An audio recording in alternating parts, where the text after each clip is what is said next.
Welcome back to Season 5 of the Sober Motivation Podcast. Join me, Brad, each week as my guests and I share incredible and powerful sobriety stories. We're here to show sobriety is possible, one story at a time. Let's go. On today's episode, we have Antoine. And this is a powerful reminder that alcohol doesn't have to look chaotic on the outside to be costing you on the inside. Antoine grew up with alcohol as a normal part of life, and over time, it quietly took more and more. We talk about the moments that shaped his drinking, the turning point that changed everything, and what life looks like now on the other side. And this is Antoine's story on the Sober Motivation Podcast. What is going on, everybody? We are all the way into February already of 2026. For a long time, I've had a dream, a vision, maybe even a mission of creating a custom sober motivation app, not only where you can track your sober days, but also have a journal, have a daily commitment to your journey, but also build an incredible community where we can get connected, have meetings, and all of the above. And one of the things I share about on the podcast a lot is start before you're ready. Start your sober journey before you're ready. Do the things that scare you most. Don't get lost in the future about how things can go. So we're starting before we're ready. And the Sober Motivation beta test launch is live. I was only opening this up for 100 people, announced it last night, and we've had our first 100 members join. But I couldn't leave my podcasting friends out of it if you're not following on Instagram. So I want to invite all of you to check it out. We'll leave it open for another couple of days. I'm hosting a meeting on Friday, tomorrow, to kick things off, sort of a meet and greet, share a little bit about the vision, share some of the guidelines.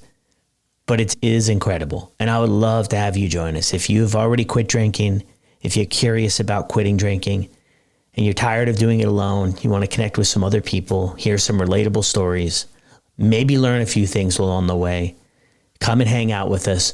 I'll drop the link down in the show notes below, or you can head over to https://sobermotivation.net. Sign up. It's completely free. I would love to meet you. Hopefully we'll see a few of you there. Just don't wait though. Get signed up because we eventually have to close this down.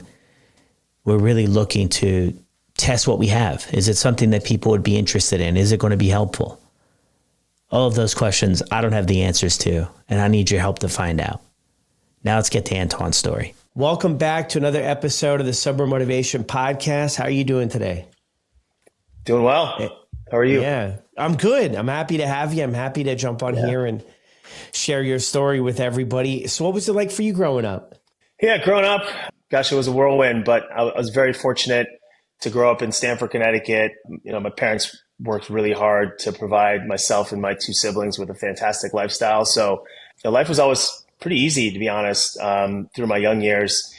But, alcohol always played a part in my life since I was maybe 12 years old. That's when I had my first drink in my basement. Me and a couple friends. I was having a sleepover with two other buddies in sixth grade, and we happened upon my parents' wine stash in the basement and just got to drinking. And I remember that day very vividly because it was the first time I've had. It was a kickoff to what a 3-decade-long relationship with alcohol, which is kind of daunting to think about when you put it in that type of perspective, right? So childhood was good. It's just, like I said, alcohol was always some part of it, right? We are a family that really loved to host and have guests. So we'd have Christmas parties every year, and that's having champagne and mulled wine and things like that. When you get into middle school and high school years, when you're going to parties, right? Alcohol was always just a regular part of it. I actually was blessed to go to high school overseas for 3 years of my high school career. I went to boarding school in the north of Scotland. And this school, it was a fantastic school for character building and education. They had actual alcohol education built into the curriculum, right? And not to say we were going into a class like drinking and learning how to drink and tolerate it. But what they would do is, since the drinking age in the UK is 18, they thought, well, look, it's important for our students to understand how to handle alcohol responsibly. So we'd have these things called socials on Saturdays where we would drink and we'd be allotted like 2 drinks over the course of like a 4-hour night to teach alcohol education. But Really, the point is to say that alcohol had always been an acceptable part of my lifestyle throughout childhood and teenage years. So much so in the UK where it was accepted, right? It was almost encouraged. And I didn't realize until later in life that, gosh, maybe I don't need alcohol in my life like I've learned it to be in my early years.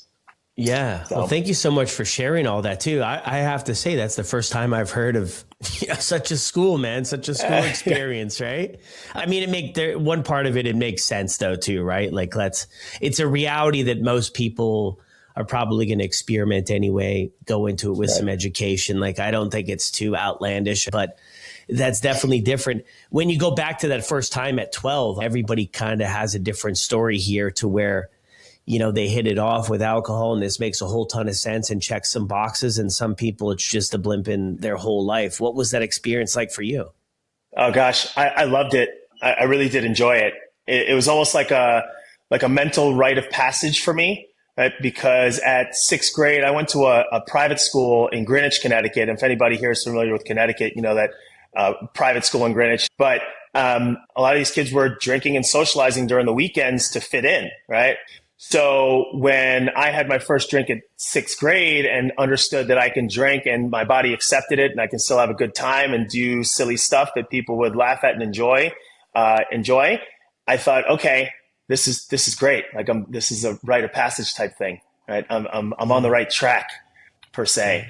So for me, the experience was fine. I remember enjoying it. We were drinking wine and some Coors Lights. I had maybe like 3 or 4 Coors Lights. I had a little bit of wine. The next day, I was so incredibly hungover that I remember throwing up like just straight bile, just yellow bile the next morning, and just thinking to myself, well, that's just part of it. Like this is fine. This is part of drinking culture, and what happens to you, I'll be fine. And that really shaped my alcohol use and abuse for the following 25 to 30 years. I just always thought it was a normal thing. I thought getting drunk and having fun was a normal thing. I thought having hangovers was a normal thing. I just didn't think much of it. And like I said, I also enjoyed it. I was one of those people that friends would say I never looked like I was drunk, right? You never look like you're drunk. Why? Because I'm, as you can tell, naturally high energy, naturally an outgoing, extroverted person. A lot of people need alcohol to be high energy or extroverted, right? Yeah. I had that inherent in me. So not only did I think alcohol kind of enhanced those characteristics, but I thought it was normal to be drinking alcohol because people thought I didn't look drunk, right? Because it kind of fit with my normal personality. And funny to think how many years later, after giving up alcohol, I realized, dang, without alcohol, I am still an energetic and extroverted and fun person. And I think that's a great realization for a lot of people. You realize you still are who you are without the booze. So quite an exceptional experience. Yeah. Thanks for sharing that too. It is so true. I think that a lot of people do, that social lubricant, right? Of, I'll drink and then I'll be able to just loosen up a little bit, but you have that naturally, in a sense, but even amplifying or intensifying that too is one of the things. I mean, how does your life look like through high school and all that stuff? Yeah. Through high school, what's funny is I was a great student through grade school, and I'm diagnosed ADHD, and I attribute a lot of my school struggles after grade school into middle school and high school to ADHD. But when I think about it, a lot of my school struggles really happened after I had that first drink, right? And look, I wasn't like drinking during grade school, drinking in 7th and 8th grade in class or anything like that. It never became that extreme. But when alcohol started to become a part of my regular routine or sporadic routine as a 7th and 8th grader, and then became a little bit more frequent as a 9th grader into high school, now my education became secondary, right? And it certainly took a back seat to being wanting to just be a social butterfly, accepted by others, and getting out and partying and fitting in. And funny, because I never really thought about that until now, until talking it out. I always attributed my downfall in education and academics to my ADHD issues and not medicating until college. But that's no coincidence that it also coincided with my increased alcohol use over time. So thanks, first of all, for the realization.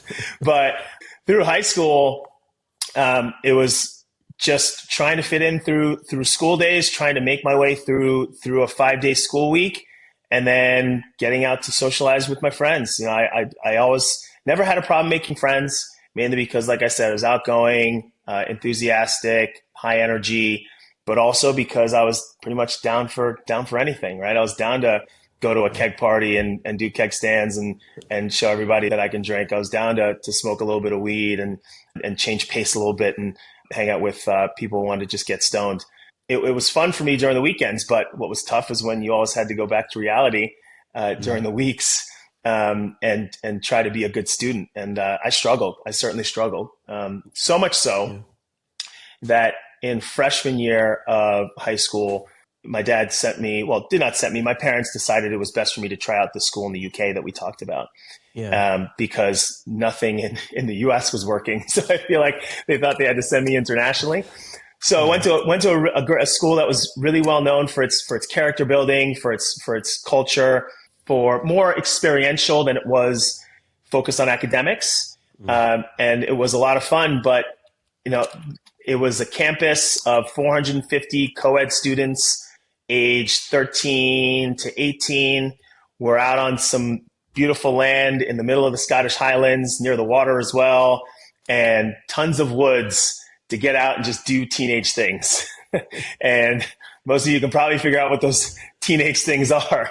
But one of them was alcohol was centered around this stuff, right? Like I said, they practiced alcohol education on the weekends for juniors and seniors. So it was acceptable to have some fun, do your teenage stuff while hormones are running wild, and also have some alcohol involved. Obviously, if you were drinking alcohol in excess, they discipline you for it, right? You get caught out and you get disciplined appropriately, be it you couldn't get suspended because you couldn't leave the school because we were living on school grounds, but they do something called housecation where you'd be stuck in the house, be kept in the house during social hours, things like that. But high school it felt to me like it was just a constant push and pull, like me constantly trying to just get through and get away with certain things and enjoy myself. Whereas I knew in my heart of hearts I had to do better, but it was hard for me to do better because of what I thought was ADHD, but most of all was alcohol abuse, right? And just the general malaise you get from drinking, where you just don't want to accomplish much, right? You feel kind of lazy. You feel kind of unmotivated. So high school was tough. Was that a collaboration with you and your parents to go to this school, or were they like, hey, this school would be a good fit for you? Like, here you go. Yeah. Good question. My father, who had a very successful career in finance, he worked in international finance. He had a business partner in London. His London business partner had a stepson who went to the school. And when my dad's business partner was also a very good friend of his, named Axel Hansing. And when my father confided in Axel about my struggles in school in the US, in Connecticut, Axel had recommended this school to my father. So we actually flew to Scotland for a weekend to go check the school out. And then we flew back. And on the flight back, my dad said, hey, did you enjoy the school? I said, yeah, I thought it was a good school. He said, can you see yourself there? I said, yeah, I can see myself there. I never thought my dad would send me overseas to high school. But sure enough, he did. And that's how I ended up at Gordonston for 3 years. And it was a great experience, but it was not planned on my part, no. I was kicking and screaming on the way out there. But after I got out there and I figured out I can misbehave and do the things that I want to enjoy without the immediate disciplinary actions of my parents, because I'm not under the same roof as them, I was like, man, sign me up. This is what teenage life should be all about. I can do whatever I want, not get in immediate trouble. I just have to answer a phone, take a licking over the phone, and hang up, and go back to my business. Yeah. So there was people from all over the world that went there then. Yeah. Big portion of British, be it UK and English, but Let's do it. I'm thinking too, what do you do after though? Because you've kind of been, you're removed and then you go to this school and, share sort of your experiences there. What are your plans for afterwards and where do you go from there? Yeah, what's funny is I didn't really have any plans for after. I really just followed the framework that my father expected me to, right? So my dad was very successful in finance, went to college, went to a master's program, and then started working in finance at a young professional age, went on to be a very successful businessman in the financial industry.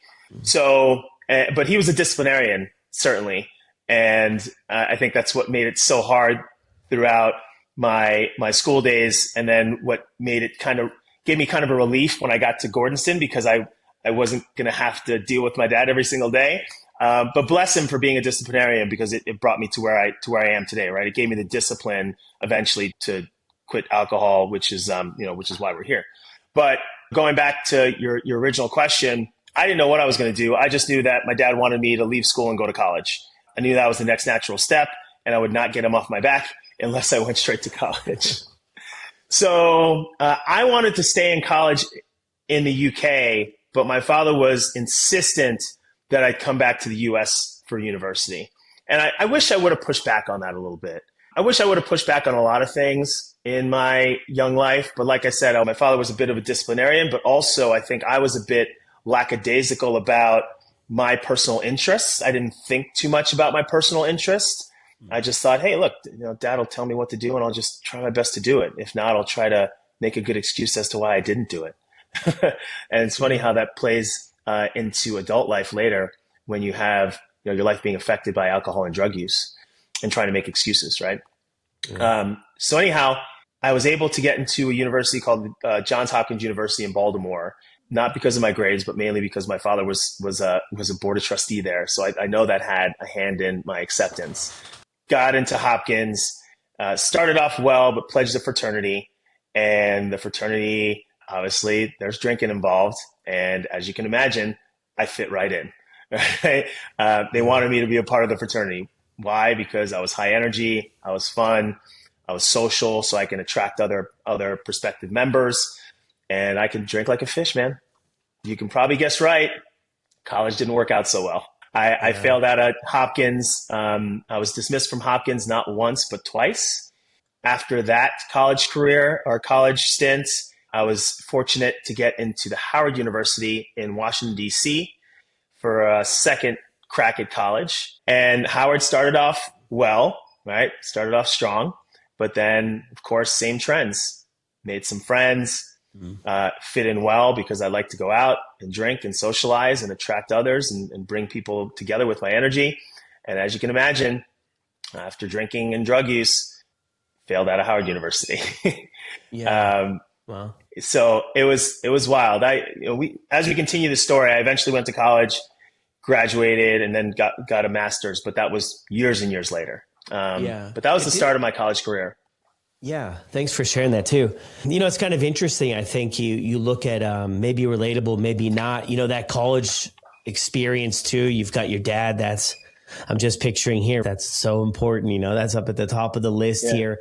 You probably want to do well too. I think as any, sort of human with an opportunity. What do you feel had you maybe more interested or more leaning into the party side of things than, okay, let me kind of get this figured out for the next couple years and move on? Yeah. It's so funny you asked that, because now I think about my life now and all I want to do is not party and focus on excelling in life, right? Back then it was this is a complete 180 from my mindset back then. So to think about it, what attracted me to it, I think just how natural it felt, right? How natural it felt. It's almost like I'd been training for it, right? So imagine a good student. Imagine a student that was great, a great student through all of grade school, all of high school, right? They're ready to go into college and execute. And they typically will go to college and execute as a good student. So I was just a student not of academics, but of social life and alcohol abuse, quite literally, right? I started training for advanced alcohol abuse at age 12, trained all the way through grade school, right? Through late grade school, through middle school, late middle school into high school, trained real hard in my final years of high school while I was in boarding school. So I was ready by the time I got to college. Right? I was ready to join a fraternity. I was ready to fit in socially. I had been training for years for that. Crazy to think how that works out, right? That perspective just dawned on me. Yeah. So I think that's what drew me is the path of least resistance. It was easy to fit in and socialize and drink and drug along with other people who want to party and fit in, because I did it naturally. Hopkins, a lot of really smart people, right?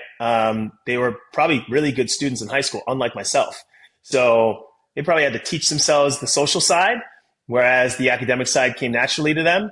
I was the complete opposite, right? The social side came naturally to me. I had no idea what I was doing from an academic standpoint. No idea. And that obviously manifested itself in some pretty horrible grades and getting booted twice. I even think back to like my own attempts at college. I mean, ADHD is definitely part of my story too. And for the longest time, I didn't understand how that was showing up in my life in different ways. But school felt like the heaviest lift. I mean, all of the rules and all of the structure and reading books and all that stuff. I never, even though people thought it was a lack of discipline, I know I just absolutely had no interest in connecting with things that way. But I think I think my parents got frustrated with me because I operated a lot like what you're saying is I was so worried about what people thought. And I was so worried about that social element in the school part never crossed my mind. And my parents would just like tell me none of like that stuff doesn't matter as much as what you're gonna, you're getting your education. And if you want to go and hang out with people for the rest of your life, do it. But for me, it was everything. For me, it was like, do I have a sense of belonging? Am I fitting in? What is my identity? What do people think of me? And I valued that more than I valued showing up in the classroom and like pushing through, and then found myself, on the academic probation. And then finally it's like, hey, we've done all we can do. Maybe you have to figure something else out. But it was interesting. But now as you get older, like you said, it's completely, a huge shift of like the priorities. I think maybe that's like what I was looking for, is like maybe my priorities were just, different. But you've been practicing. When you say practicing, it's like you've been drinking. And I mean, what does drinking look like for you in this stage of your life? Is it every day? Is it on the weekends, partying? Oh, gosh. At my time, and if we're talking specifically about college, it was at least 5 days a week, at least. And we had I remember talking to one of my fraternity brothers, who's still a very good friend of mine. But back then, there weren't many things that I remember from back then because I was drunk most of the time. But what really sticks out is we were talking about our schedule of social events throughout the course of the week. And there was this event called TNDC, Thursday Night Drinking Club.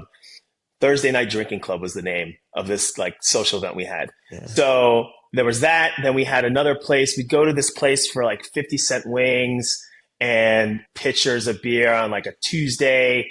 Then we had another place, I think, called Rudy's that we go to on a Wednesday. Then we had TNDC on Thursday. And then we had the weekend where we'd have a party at the fraternity house. So I remember talking to my buddy, and we were like, dang, we literally have a social event, a fun social event to do 5 days of the week. And we'd show up and we'd drink, man. I mean, beer, Mad Dog 2020, if you remember that stuff. Just ran. SoCo was, Southern Comfort back then. Sorry. When I talk, and also, my brain is so switched off of alcohol. When I talk about the types of things that I used to drink, it makes me nauseous. It makes me sick to my stomach. I think about what I used to drink and also the copious amounts of it that I used to consume, and it makes me visibly nauseous. But back then, gosh, I've almost blanked that part out of my head because the amount of alcohol abuse we did in these nasty, dingy basements was just absolutely fascinating to me. But it was 5 days a week drinking and not a lot of room for schoolwork. Plus, we know scientifically, you're abusing alcohol, you're killing brain cells, right? You're literally giving yourself base level or very minor level brain damage when you're abusing alcohol. And that's what I was doing to myself daily. So I could not look at these books or these assignments on these mornings, the mornings hungover, and apply myself. And I was so frustrated. I couldn't understand, why can't I understand this stuff? I used to be a good student. What's happening? And it's because I was killing my brain. I was killing my brain cells. So it's ADHD. Of course ADHD played a part, but you compound that with slowing your brain function with alcohol abuse. And it makes a lot of sense that I just couldn't get through college. Yeah. Makes a lot of sense, though. You just brought me back down memory lane with all the different nights, right? The Thirsty Thursday and Taco Tuesday and everything, all the discounts at all the bars. It was interesting, too, a hard thing for me to get, though, because I used to party with a lot of guys and they were able to turn it off. So like if they went, they went so hard, just like everybody else on the weekend and maybe a little bit during the week, but they were able to reel it in, still do well in school. Well enough. Like, I don't know if they were on the dean's list, but they did well enough. And I was like, man, how is it something that they keep together? That always kind of was interesting to me because I hung out with a lot of people that were, they were able to. Yeah. I think maybe Brad, it plays a little bit into our ADHD and the compulsion that surrounds that condition. And I think about it this way is that when I was drinking, and socializing, I was kind of obsessed and compulsively obsessed with maintaining my drinking tolerance and maintaining my social circles and growing my social circle and showcasing the people that I belong. And now it's totally different. Now that I don't drink, my priorities are my wellness, right? And I know we'll get to this at the end, but my priorities are running a specific amount of miles a week and making sure I hit the gym a specific amount of times a week and completed a couple half marathons and a triathlon. And after I completed the half marathon, I said, okay, now a triathlon. And after I completed the triathlon, I said, okay, now I'm going to do a half Ironman this year, which I am in July 19th. So it's compulsion, right? Like I want to continue to level up. It just looks a lot different now. So I think when we think back to your point on these folks being able to turn it off, I think it's because we are ADHD compulsive minds stay kind of obsessively motivated to accomplish one thing and excel at it. It just happened to be the wrong thing for us back then. Right? Yeah. We were focused on getting better at drinking and socializing. If we went a different direction, if I went a different direction at age 12, right, this trajectory would have been a lot different. I probably would have been focused on something else. I don't trade it for anything, but of course I think back on that sometimes. I think back on some of my decisions and how I could have gone a different direction, but I wouldn't trade it for anything because it brought me to where I am today. So, yeah. Yeah. And that's the main thing too. Like even if when I look back at every wrong turn, I wouldn't trade it either. It kind of build character along the way and hopefully an interesting story for the grandkids one day. Where do you go after college? Yeah. So after, really good question. So remember I failed I got dismissed from Hopkins once, went back, then failed out for good. And then got accepted into Howard University, did okay there, kind of just scraped my way through for 2 years, and then left, kind of dismissed myself. And funny enough, I went into the hospitality industry. And that's glorifying it. Like I went into bartending. Why? Because it satisfied all of my needs.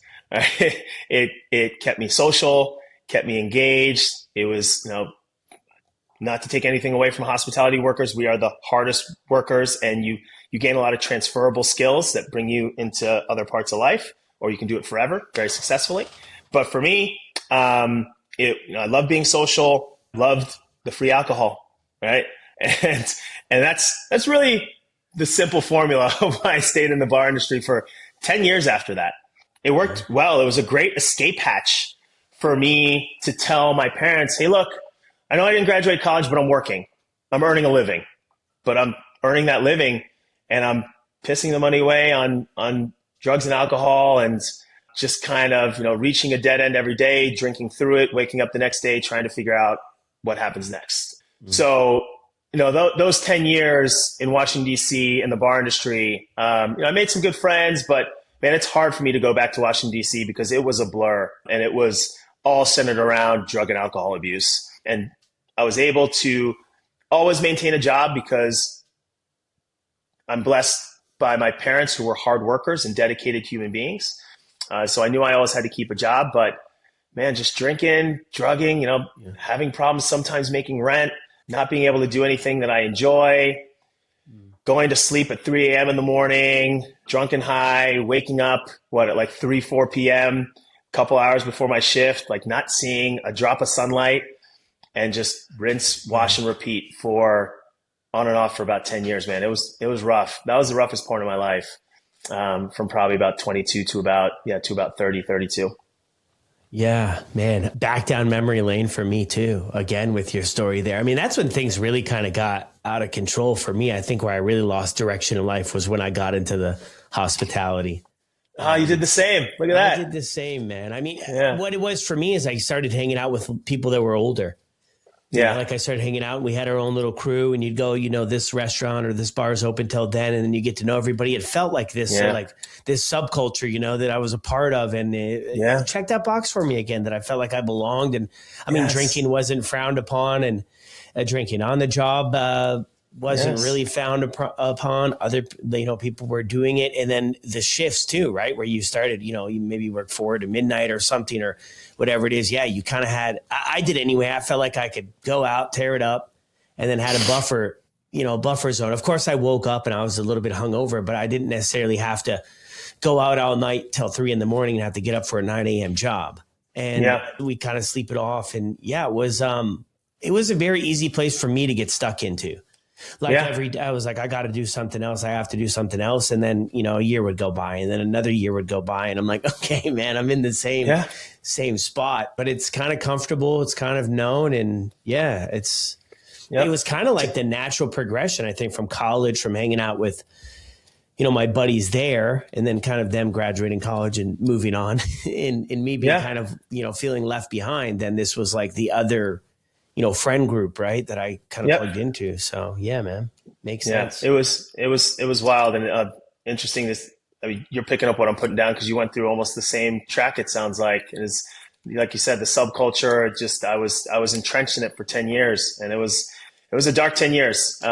So after that, I just realized just a switch went off around 33, 34, where I was like, man, I got to get out of here. I'm going to die. Like, I'm literally going to die.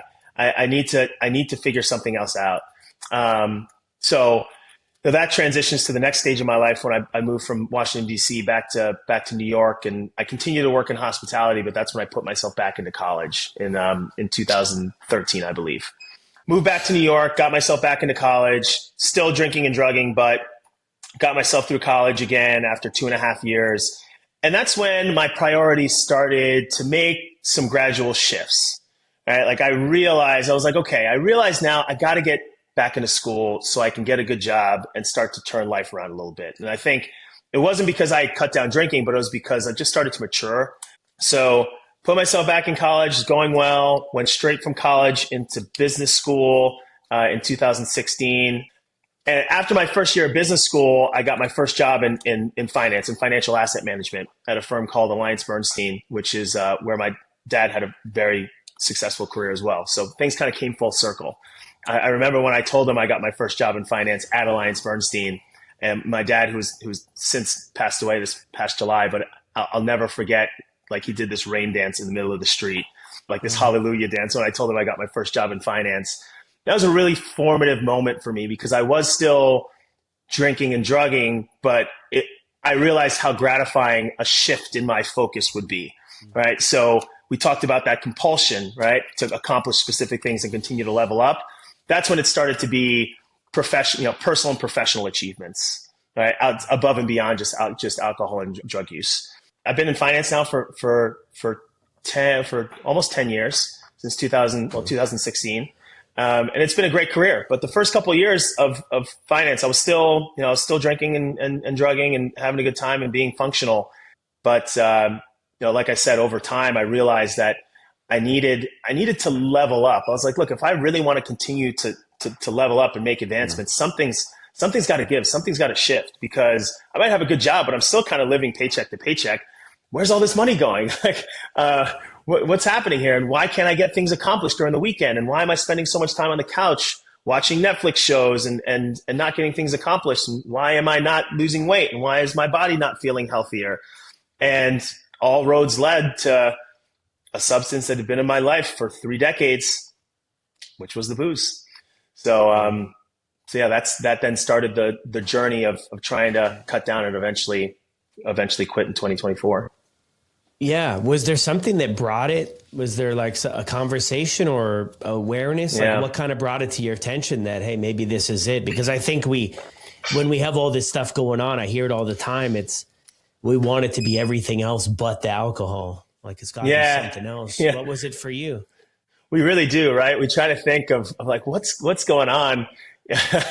selective choice or memory. But for me, my body started to react differently to alcohol consumption. And maybe not differently, maybe I was more aware of the effects. Let's put it that way. So if you remember as a kid, people always said I never looked drunk because of my high energy and things, but that started to change. I started to have some bad reactions. And first of all, I relocated to Nashville, Tennessee from New York City in 2019. And Nashville is a great place to live, was an incredibly formative part of my life. Bought my first house there, got sober there, a number of different things that I accomplished in Nashville. But Nashville is a heavy drinking town. This is no secret to anyone. And I think working in Nashville, I also got an incredible job while I was in Nashville that tripled my income. So I had triple the amount of disposable income, and I was in Nashville, Tennessee, and I was traveling for work and entertaining clients where I can drink on company dime. It was just, and this is after the pandemic. This is a perfect storm of my alcohol use, like skyrocketing, almost as much as I used to back in college, except I'm like a functioning member of society with a pretty important job with a financial asset manager. And the hangovers just started hitting harder. I couldn't get as much done. If I'd go out drinking on a Saturday heavily, I'd be hungover until a Tuesday. Like I couldn't be on a morning Monday call with a bunch of managing directors having constructive conversations. That's just not it. Right? It's not acceptable. Just the alcohol abuse and the drug abuse started to become unacceptable by my standards. But there was one specific incident that told me it was time to quit. And this is about a 5-minute story. I had a friend, Andrea, who I met in Nashville. She moved from Nashville to North Carolina. She had a housewarming party in North Carolina. This must have been maybe March or April. Oh, no, maybe a little bit later, maybe June or something of 2023. So I go, Andrew invites me to her housewarming party. Like I said, yeah, of course, I'll fly to your housewarming party, no problem. So I fly to her housewarming party. I stay at a hotel not far from her house. Tons of friends, family, we're drinking, having a good time. I'm just regular old fun Antoine drinking, don't look drunk, right? High energy, enthusiastic. We have a couple drinks at the house and the party ends at like 8:30, 9 o'clock. And everybody's going home and they say, Antoine, what are you going to do? I was like, man, I'm going out. I'm going to see what this town's all about. I go to this neighborhood bar. I can't remember the name of it. I go to this neighborhood bar by myself. I go in there, start drinking, meeting people. I meet this guy, can't remember his name. He insists that we take a shot of Rumpelmans and I think a shot of Jägermeister back to back. And I was like, yeah, I haven't done that in a while, but I'll try it. And I did. And I don't know if I was drugged. I don't know if it was my body saying this is the last time you're going to drink like this. But I blacked out. I remember somebody trying to wake me up at a table there and like just kind of being out of it. I drove my rental car there. But the bartenders took my keys since they saw what state I was in. So I go outside trying to leave in the rental car.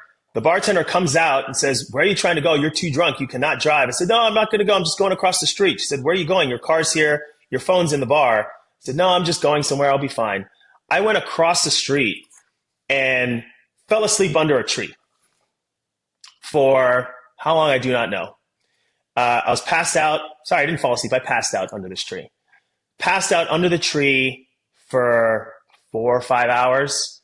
When I woke up, I had these welled up sore feet from what I think were fire ant bites because I was passed out and I had fire ants feasting away at my feet without me even noticing. Somehow I got my hands on the car keys. So I felt like I was a little bit, at least not as drunk as I was earlier. I was still drunk. I said had alcohol in my system, but I felt like I was okay. So I walked to the car, get in the car and proceed to go back to the hotel. The problem is that I don't have my phone and I don't know where the hotel is.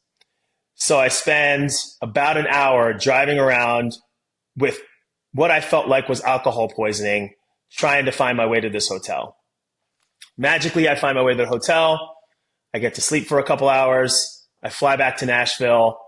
And I just thought to myself, the next day I woke up, still hungover, of course. My feet are all welled up and swelled up with fire ant bites. I had no idea what happened the night before. And I was like, you know what? Something's got to shift here. This is too much. And that honestly that's most of the story, I think. But that was a memorable point in time where I thought, man, something's got to give. So that was that one. Yeah. That was in North Carolina. That was in North Carolina. Yeah. Just outside of a town called Apex, North Carolina. Yeah. Yeah. Dude, you want to hear how small the world is? That's where I grew up, man. Apex. No, really? Yeah, I did. Yeah. Come on. We're kindred spirits here. Yeah. That's where I started to get sober. That's where the journey started. Yeah. Was this like a one-off for you, or had you experienced things like this or similar to it before?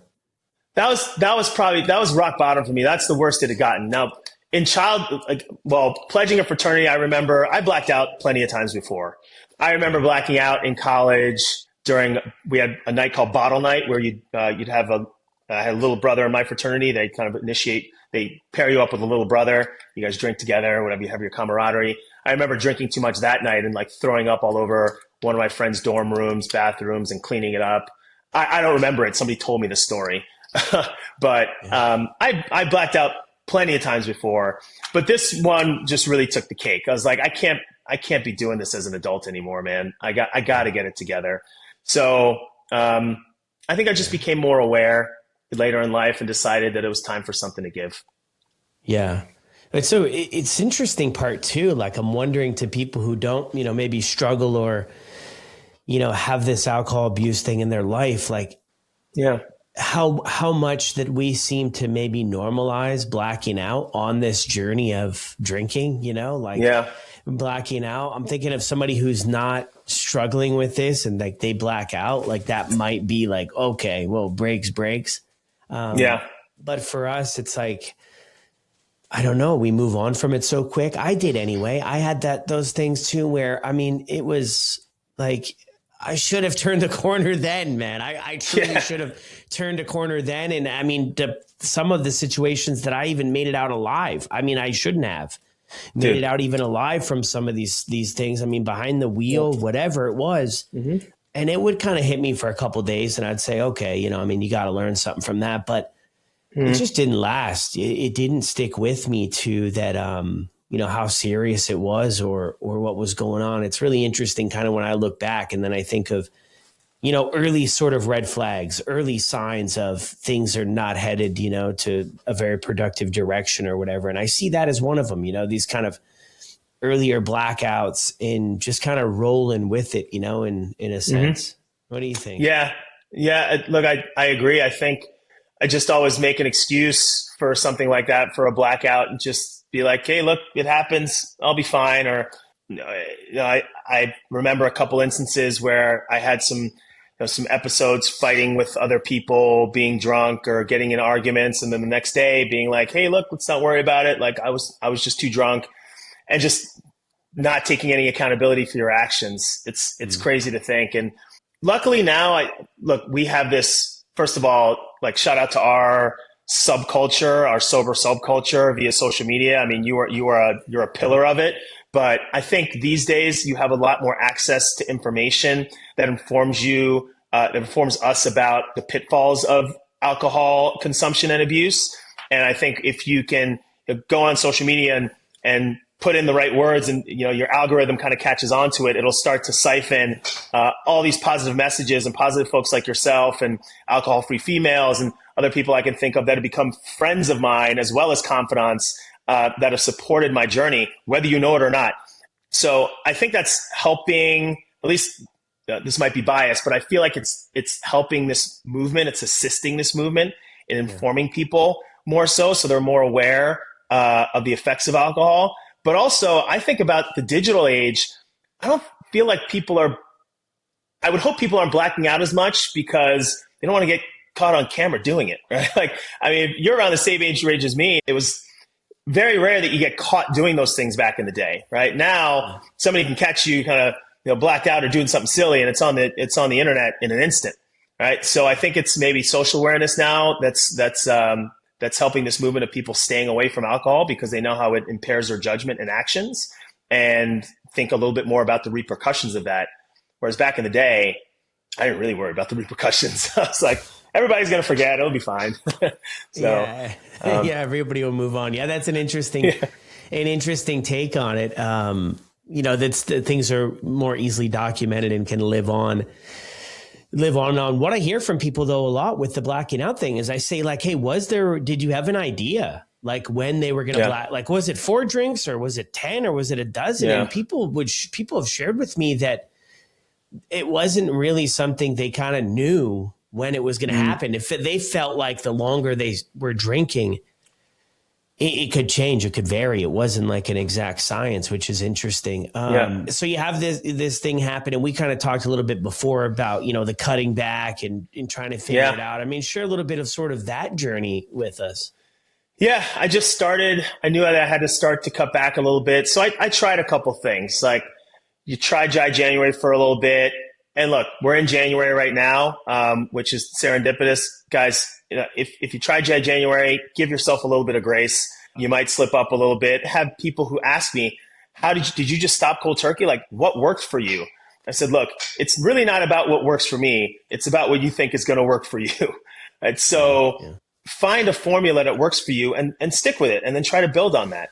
For me, I just started to cut back I tried dry January out a little bit, maybe slipped up here and there, but I just kept trying to roll with it. Sober October, I tried once or twice, and I know that kind of worked. But, thinking back to 2023, I was studying for a pretty big financial exam. And I said, okay, while I'm studying for this exam, I'm just going to cut back to one night a week.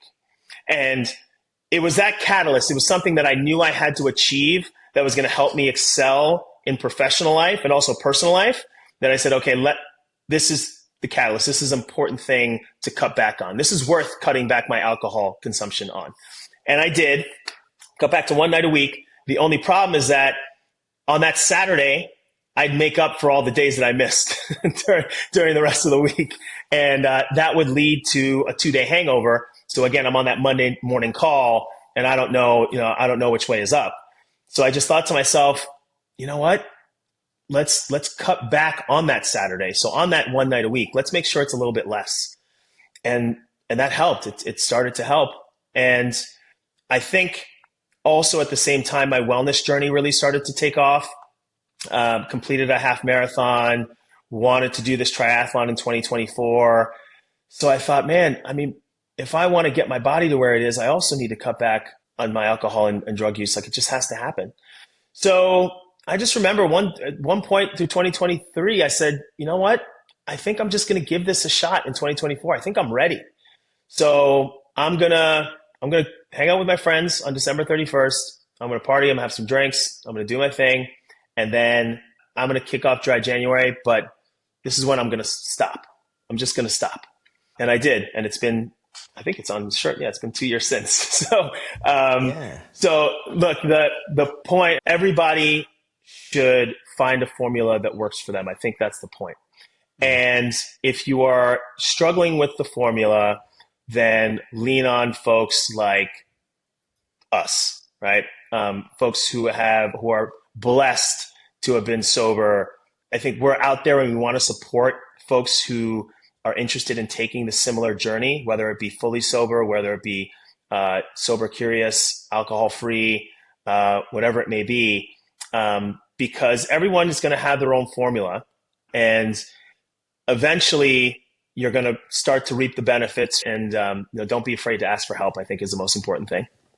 Yeah. And that's a great point there too, of asking for help and, reaching out to people. I mean, we do it in every other area of our life. If I wanted to start playing pickleball, I would hang out with other people and find people who played pickleball, probably not golf, people that, played golf or whatever, right? Unless they did both. But you get what I'm saying is leaning into other people that have been there. And I think just picking up certain things that are relatable to your life as the person who's trying to move on from a life with alcohol to a life without, but also realizing too that I think a lot of us have different fears of how is life without alcohol going to look, right? Like, is it going to be boring? How am I going to make friends? How am I going to do dating? How am I going to, it does take time, but I feel like we figure it all out and all of those experiences become much more enjoyable and we remember them. Yeah. Yeah. The remembering is huge. I like to say that, I mean, I remember everything now. Everything's more qualitative. All my relationships are better. Even my relationship with my dog is better. Right? Like we're going on longer, more intentional walks. Like she feels my love. She doesn't have to jump off the couch when I come home from a long night of drinking because she can smell the booze on me. Like my dog used to react that way. Right? Work is better. My workouts are better. It's the best life hack that you can do. And we are living proof. And there's a bunch of our people in our community that are living proof that it's the ultimate upgrade. So I understand we are in a drinking culture, but I feel a shift. Maybe because my algorithm's just feeding me the shift, but I'd like to think there is a shift, and I'm just blessed, super blessed to be a part of it. I see myself, I celebrated 2 years. I put it out on IG, got a lot of traction, and it's just, it's so inspiring, to see that there are a lot of folks out there who are super invested, and if not invested, super interested in an alcohol-free lifestyle and a sober journey. So yeah, just that's cool. really happy. I'm really happy to be here, man. I've seen a bunch of people do this podcast, and you are one of the first handles I started following around, that are sober focused social media handles, and just love all the content you put out. And you might not know it, but you're a huge motivating factor in maintaining my journey. So thanks for everything that you do. Yeah, thank you. That's so cool. You never know, right? Who you're impacting for what I do, and then for you too sharing your story, right? You never know who might be able to relate to it and maybe make some changes. Anything before we wrap up that you would like to share with everybody? Maybe a few people that are struggling or like considering, hey, maybe this is a direction I should head. Yeah, I would just say you can do it, right? And I'll expound on that and say that if I can do it, you can do it. Trust me. I remember back in the day, I never thought alcohol would not be a part of my life anymore. I thought it was going to be a part of my life forever.